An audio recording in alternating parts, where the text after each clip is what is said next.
এক নম্বর কোশ্চেন, প্রথম গোলটেবিল বৈঠক কত সালে হয়েছিল? সঠিক উত্তর হবে 1930 সালে। 2 নম্বর কোশ্চেন, দ্বিতীয় গোলটেবিল বৈঠক কবে অনুষ্ঠিত হয়েছিল? সঠিক উত্তর হবে 1931 সালে। 3 নম্বর কোশ্চেন, তৃতীয় গোলটেবিল বৈঠক কবে অনুষ্ঠিত হয়েছিল? সঠিক উত্তর হবে 1932 সালে। 4 নম্বর কোশ্চেন, ফরওয়ার্ড ব্লক পার্টি কবে গঠিত হয়? সঠিক উত্তর হবে 1939 সালে।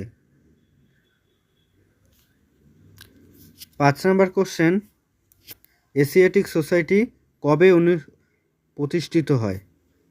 সঠিক উত্তর হবে 1784 সালে।